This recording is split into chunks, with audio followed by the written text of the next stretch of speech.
Hello everyone, आज हम section 5 के बारे में बात करेंगे। लिमिटेशन एक्ट का सेक्शन 5 हमें सर्टेन केसेस में एक्सटेंशन देता है। इसकी हेडिंग है extension of prescribe period in certain cases.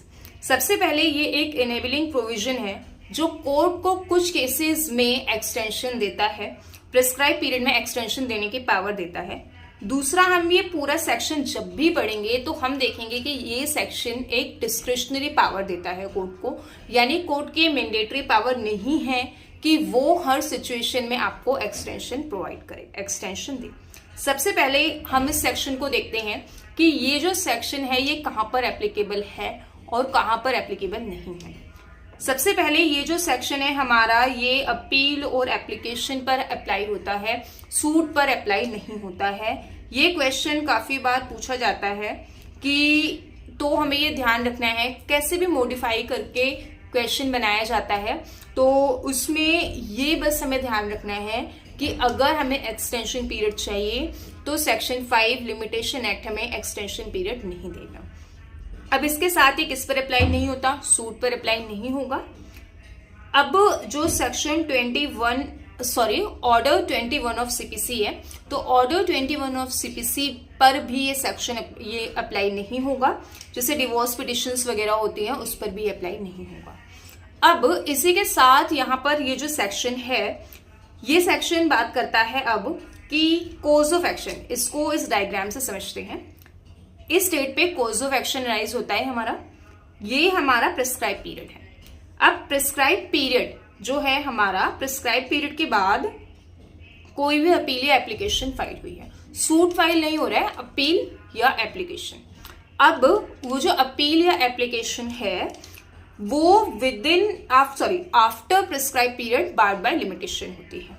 लेकिन अगर कोर्ट को लगता है कि कोई सफिशिएंट कॉज है तो कोर्ट यहाँ पे क्या कर सकता है, उस अपील या एप्लीकेशन को अलाउ करेगा कि आप अपील या एप्लीकेशन जो है वो फाइल कर सकते हैं after the limitation period if there is any sufficient reason. अब वो सफिशिएंट रीजंस क्या होंगे ये समझना जरूरी है। तो सफिशिएंट रीजन जो है हमारे वो एक्सप्लेनेशन में प्रोवाइड है। एक्सप्लेनेशन में ये बोला गया है कि अगर कोई जो व्यक्ति है वो मिसलीड होता है किसी ऑर्डर, कोई प्रैक्टिस और कोई जजमेंट ऑफ हाई कोर्ट, यानी कि मान लीजिए उसको ऑर्डर समझ नहीं आया है या उसको ऑर्डर समझ आ गया है लेकिन उसको ये समझ में नहीं आया कि अब करना क्या है, उसको जजमेंट समझ नहीं आई है, या कोई भी ऐसा रीजन है जिसकी वजह से ये रीजन जो है एग्जॉस्टिव लिस्ट नहीं है।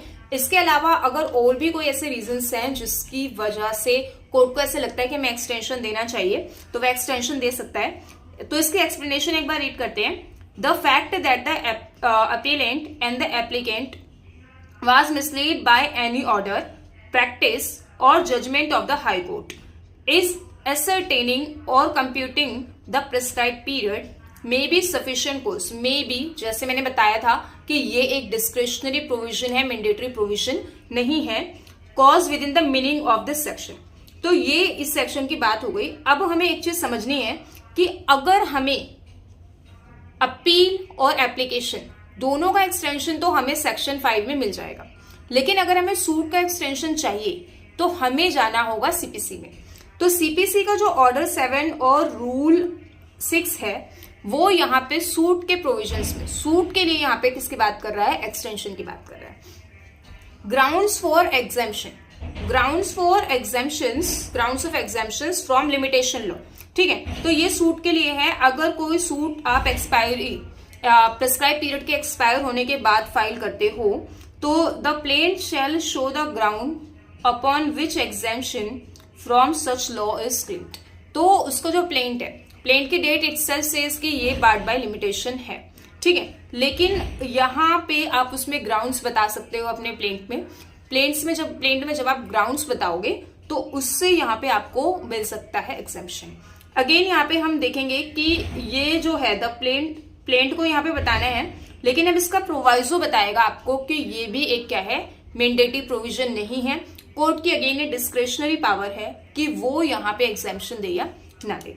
जैसे कि इसका प्रोवाइजो कह रहा है कि कोर्ट यहाँ पे क्या कर सकता है, अलाउ कर सकता है प्लेंटिफ को एग्जेम्पशन कि आप जो है वो क्या कर सकते हो, लिमिटेशन पीरियड के बाद भी सूट फाइल कर सकते हो।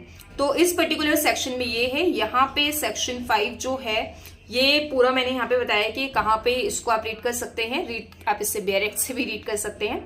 तो ये इस पूरे सेक्शन में है। हमने देखा कि इसके साथ आप ऑर्डर जो है 7 का रूल 6 इसको आप जरूर रीड करना, जिससे आपको समझ में आएगा कि ये अपील और एप्लीकेशन पे क्यों अप्लाई हो रहा है, और ये वाला जो ऑर्डर है ये पर्टिकुलरली सूट पर क्यों अप्लाई हो रहा है। Thank you.